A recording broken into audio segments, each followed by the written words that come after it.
අයුබෝවන් කොනිචිවා ඔන්න ඉතින් මගේ අලුත් ඩිෂ් එක මේක ඩියර් මීට් එකක් ඔන්න මං හදාගත්තා එකට ලංකාවේ රහක් දෙන්න හොඳ තැම්බුම් හොද්දක් තැම්බුම් හොද්ද හදන විදිය දන්නවා හැමෝම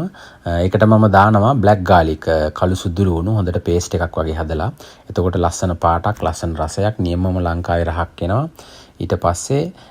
මම ඒක ප්ලේටින් කරගන්න යන්නේ අපි බලමු කොහොමද ප්ලේට් කරගන්නේ කියලා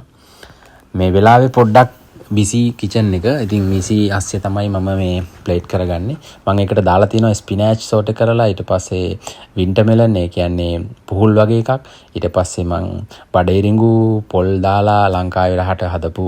පොඩි අග්ගලයක් වගේ එකක් තියෙනවා ඒක තමයි ප්ලේට් එකේ තියෙනවා ඔයාලට පේන්නේ ඔය දාගන්නේ මම සෝස් එක තැඹුම් හොද්ද ඔන්න ඒ විදිහට තමයි ප්ලේට් එකේ එන්නේ අපේ පොඩි පෝෂන් යන්නේ මොකද අර ජපනීස් විදිහට කියන්නේ උමකසේ කෝස් එකක් යන්නේ ඒ නිසා අපේ ප්ලේට් 8ක් 10ක් යනවා මේ කෝස් එකට ඒ වගේ පොඩි පොඩි පෝෂන් තමයි යන්නේ මේකෙන් එකක් ප්ලේට් එකක් ඉතින් ඔන්න ඒ විදිහට තමයි එන්නේ ඔයාලා try කරලා බලන්න අඩුපාඩු තියෙනවා නම් දන්න දේවල් තියෙනවා නම් කියන්න ඉතින් follow කරලා තියාගන්න